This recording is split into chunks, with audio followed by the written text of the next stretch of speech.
Hello, I'm Peregrine Karvos, and I'm the director of the Schema Therapy Institute of the Southeast in North Carolina in the United States of America. And I'm contributing to Schema Therapy Day by offering a few little tidbits about motivating factors to increase intimacy with ourselves and with another. So let me just share my slides.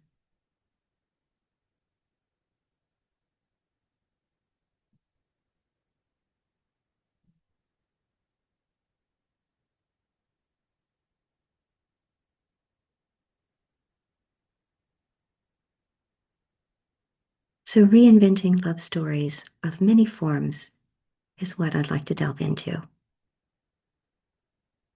To begin, I have no conflict of interest or competing relationships to report. And I'll begin just by really holding this model of psychotherapy, schema therapy, created by Dr. Jeffrey Young so many years ago now, 35. And it is, as he held then, it is a straightforward working theory. And it's simple. It is simply organized with schemas, belief systems, inner critics, those inner voices that are relentless, seem relentless, offering criticisms of one form or another, and coping modes that can be either maladaptive or adaptive, but they are survival strategies. The goals of schema therapy are these. It is to help ourselves, partners, couples, get core needs met in an adaptive and healthy manner. And we do that by identifying the link between the present behavior that is inhibiting the relational connection and an earlier event, usually found in childhood, adolescence, or early adulthood. And we identify that link, and then with it, we change maladaptive schemas, the coping styles, and the modes. All for the greater aim of increasing our experience of authenticity, not only with the client, but also within the therapist, within ourselves.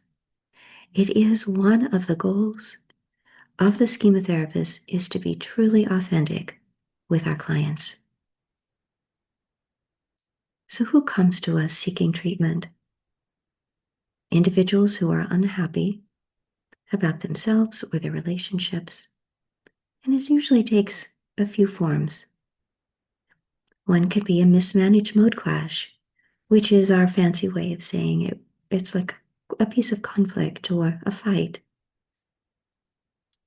Imbalance of emotional or physical expressions of intimacy. And it can also be a lack of understanding about what is contributing to the lack of intimacy. We look for coping responses that generally fall into three camps. In the first, surrender, this is when we become shy, we shut down, we be quiet, we go along, we kind of do our bit, we comply. Or we could have a lot going on internally, but it's really all somatic. Or we can avoid intimacy altogether. And if we delve more deeply into avoidance, we can embrace in forms of compulsivity, which could be any form of substance, alcohol, drugs, internet, work, or even food. We could use sex as a way of gaining distance, either acting out or inhibiting. We can become more detached, and we can socially isolate. In the last camp, this overcompensation, or what is also kind of a robust emotional expression, it can take a wide range. There can be aggression, or even a low-grade irritability, supreme over-control, kind of micromanaging. We can be very demanding or perfectionistic. We can be manipulative, and we can also be excessively self-reliant. I'm sure you've heard this. Oh, don't worry, I can take care of this. Yeah, it's a form of coping. It all begins when our core needs as a child were not met. And the core needs take, as also, they cover a wide spectrum. Basic elements of attachment, of safety, of stability, a predictable home, one that promotes autonomy, competence, the ability to be oneself, to forge an identity, and to feel proud about what one is. The freedom to express our needs and to receive validation of our emotions, whether it's being very happy or very angry. To be spontaneous and to play, to feel free, or to accommodate oneself to realistic limits, to foster self-control, to become comfortable hearing a contrary voice. Not everyone has to agree with us.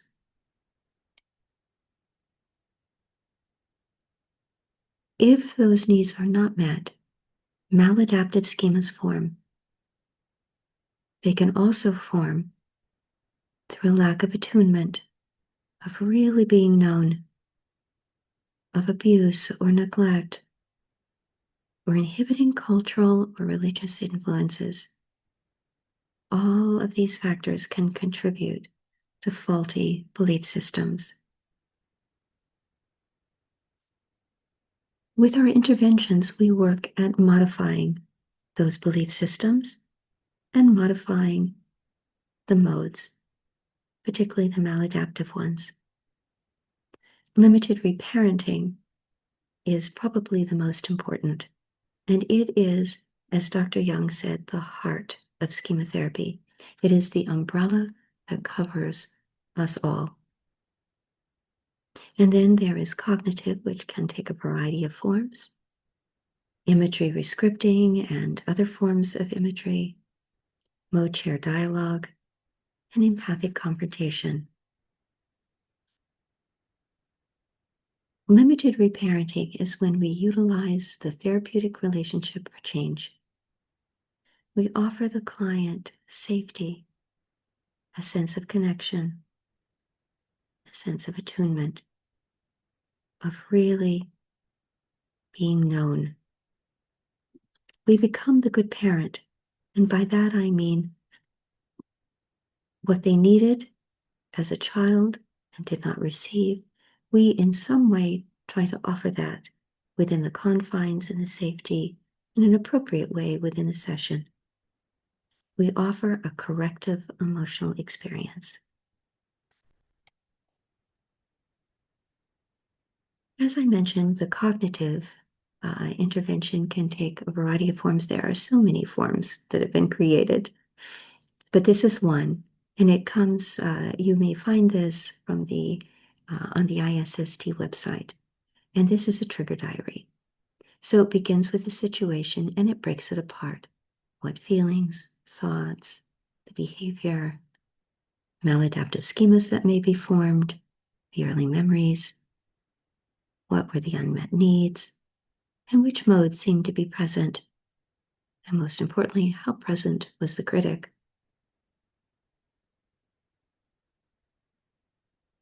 In this identification, this demarcation, taking it apart, we ask the client to also identify what part of the reaction was healthy. And in this, we are increasing the strengths and the skills of the healthy adult mode. And really setting aside that overreaction, that mode conflation. It's just a mode. It's not who you are. It's just a mode. With imagery, there are a variety of forms, but we begin with the safe place. It is the first stopping ground. We look and we work with the client in identifying an image of safety, which can be difficult if there's been a lot of abuse. So we ask the client for a moment, or perhaps an animal. Maybe they had a dog or a kitty that they were close to, or an object or a toy that conveyed a sense of warmth, a sense of safety, a sense of care. We can try holding them in our imagination at first, but if there's difficulty, you can use AI. I used AI once to create an image based just on what the client shared. And then I sent it to them, and it became their image. Then we draw upon the five senses to make it vivid, to make it real, to allow them to hold it. It becomes a place of their own that they can return to whenever they need it. It's tangible. It's something they can hold on to as they modify these long-standing survival skills. The mode share dialogue is very interesting in that modes are put on chairs, and then we talk with them. Why are they there? When did they come into being? And what is their goal? How are they either contributing or inhibiting the healthy adult mode? So here, for example, we have the critic telling this client, "You are so incompetent and slow." And the healthy adult mode stands up to the critic and says, "No, I am a careful thinker. We've reformulated the message. We've challenged the message. We've changed the message." All protecting the vulnerable child.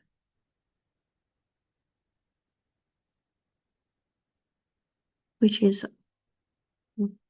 our most vulnerable and tender part of ourselves. Empathic confrontation is another intervention. And this is where we link the present with the past. We link and we label that maladaptive reaction and the self-defeating pattern because we want to identify and track it so that we can understand it and hold it accountable to the forces from the past. We need it to stop, and we need it to dissipate. All of these interventions over time increase the standing of the playful child, the happy child, so that we can either reclaim or, in some cases, formulate a playful, fun-loving manner. We become free and spontaneous. We can find genuine pleasure in either people or activities. We can do things we've never done before. We can be open to expressing our feelings.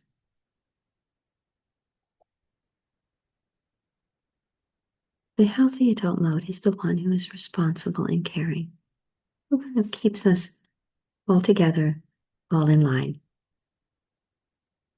The healthy adult mode nurtures and validates and affirms that vulnerable child, that tender part of ourselves. Sets limits for the angry, enraged, and impulsive mode. Supports that healthy child as that part of us grows and develops and increases in standing. And fights and replaces all of the maladaptive coping modes. And all towards neutralizing or moderating the maladaptive critic mode.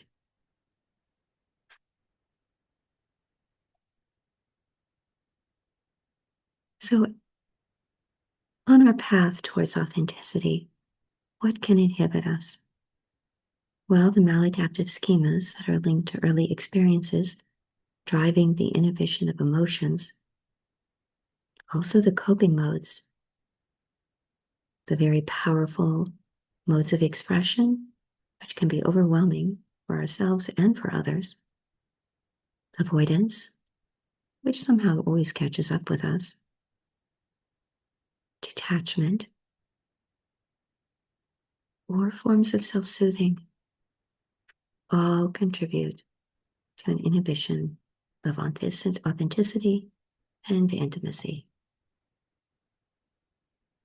As we work towards claiming a greater sense of intimacy, it's important that we recognize our bias and that we are working culturally within a heteronormativity and binary system. And this is the assumption that biological and social gender are the same, that genders are binary, men and women. Heterosexuality shapes society and culture. It defines and imposes gender conceptions and cultural conceptions of body, family, and individuality. I found that the genderbread person is a good way to build a more complete assessment.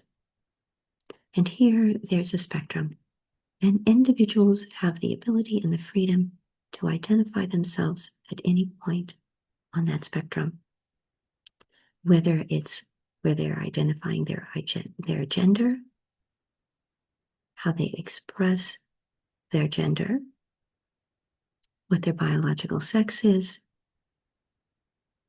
what their sexual attraction is, and what their romantic attraction is. All can vary. It is as wide as a spectrum, as a rainbow.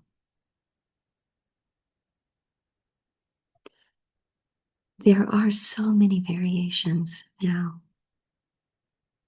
but there's one that I wanted to bring to your attention that tends to be easily overlooked, and that is individuals who identify themselves as asexual or ace.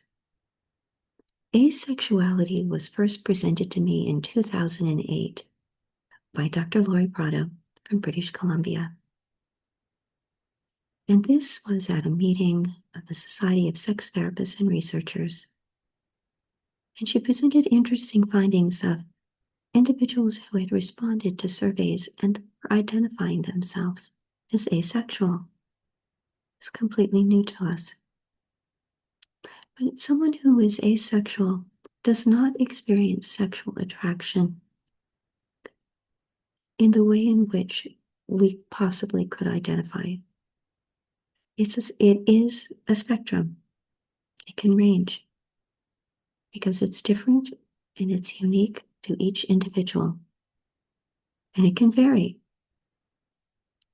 Someone who identifies themselves as asexual can be romantically attracted to a person. They can also experience sexual fantasy and they can masturbate. They can have intimate relationships. And they can also have close relationships without romance. In 2024, the ACE Community Survey identified 10,199 respondents, and 94.7% identified themselves as an asexual person on the spectrum. The romantic spectrum can also vary. There's the heteroromantic, attracted to cross-sex or cross-gender people, the homoromantic, attracted to same-sex or same-gender people, biromantic, more than one sex or gender, panromantic, people of all genders and sexes, or an aromantic, someone who is not romantically attracted to others at all. It's so important that we understand individuals who are identifying themselves as asexual, because if we put everyone together who is inhibited in some way, either as perhaps inhibited by a coping mode or low sexual desire, that we are limiting their ability to be identified, in their own personal way. It can diminish and make them feel invisible. It's not a helpful experience for them. But for those who are not identifying themselves as asexual, we can comfortably look at low sexual desire and begin to look at the factors that can contribute to a lower sense of sexual expression. It could be relationship conflict, feelings of stress, anxiety, or exhaustion, depression, drugs, alcohol, or any other self-soothing activity. Medication can impact sexual desire, and it can also be hormonal.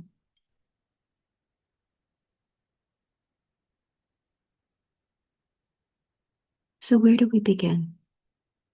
Where do we begin our path towards authenticity? Well, we can begin by increasing experiences of intimacy, both with ourselves and with others. And we can increase the potential for resources. So when we look at enhancing intimacy, sensate focus is one of the tools that I use. Sensate focus, as many of you know, was developed by Masters and Johnson in the 1960s. Linda Weiner and Constance Avery Clark have developed this wonderful manual to take us through step by step of all the variations of sensate focus and the factors that can get in the way of creating a good and positive experience. I will use sensate focus with individuals who wish to just experience a greater sense of intimacy with themselves, as well as with couples. It's tremendously adaptive and very useful, and as well can change an entire couple's experience. In increasing potential resources, I find romance novels to be a good choice. Romance novels has become one of the more popular fiction genres in the UK and the US. It has overtaken a huge part of the US book market. And while a large percentage of those individuals who are reading are female, there are males who are reading, though. It has a mixed cultural and ethnic audience. And most importantly, the gender and sexual preference is also mixed. It is a $1 billion industry, and it is growing quickly. Laurie Mintz's laboratory has really looked at the use of bibliotherapy with individuals who are experiencing inhibitors to sexual desire. One study looked at erotic fiction versus self-help, and they found that both sources contributed to significant improvement in sexual desire, increased sexual satisfaction, arousal, lubrication, orgasm, overall sexual functioning, decreased pain, and held both short-term and long-term gains.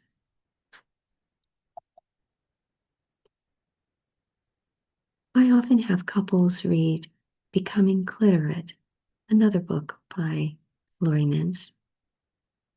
And in particular, her chapter entitled Clitoracy for Him is all about the variations that one can experience with a sexual encounter.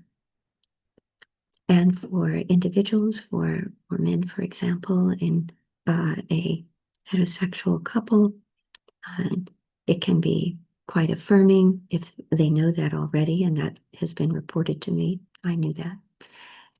And it can be enlightening if it's new information.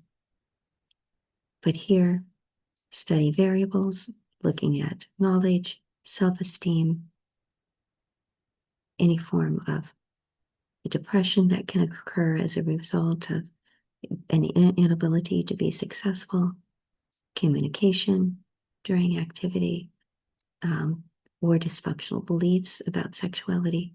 There were improvements across the board, particularly in terms of knowledge and dysfunctional beliefs about women's satisfaction and sexual communication.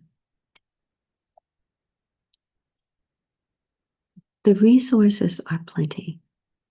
And here I've just pulled up 3 quick searches, which I'd like to share with you. So here is romantic historical fiction, one of my favorites, erotic books for adults. Lisa Kleypas happens to be a favorite. Here's romantic sexual books for adults, LGBTQ+, and then romantic books for adults who identify themselves as asexual. There's something for everyone.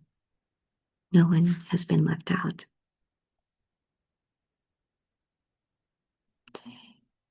Inclusion and safety, I would say, are some of the key elements when offering therapy from the schema therapy model. And here we've looked at sociodemographic correlates with limited partner sex and reported levels of happiness in 17,744 adults. 15% of males and 27% of females who had no partnered sex the previous year. 9% of males and 18% of females had no partnered sex the past 5 years. Their levels of happiness were not determined by their sexual activity. The ability to be sexual, romantic, or not falls within a full spectrum. And to be able to claim that spectrum, identify yourself, and experience the authenticity that you deserve is essential to good health. So what are the goals of schema therapy? The goals are to help ourselves, partners, couples get core needs met in an adaptive and healthy manner. And we do that by identifying the link between the present behavior and the inhibiting relational connection and an earlier event that's usually found in childhood, adolescence, or early adulthood. And with that, we change maladaptive schemas, coping modes, and styles.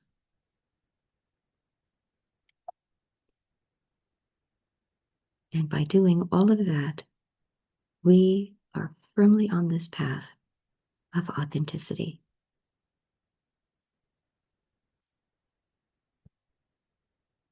Just like to express a few moments of gratitude to the International Society of Schema Therapy, and especially the Couples Interest Group.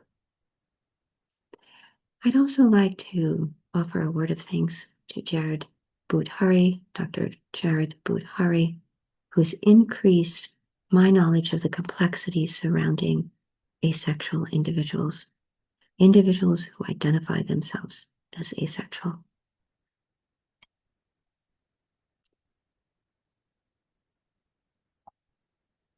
Thank you so much. I hope that you found this time together inspiring, and I wish you well.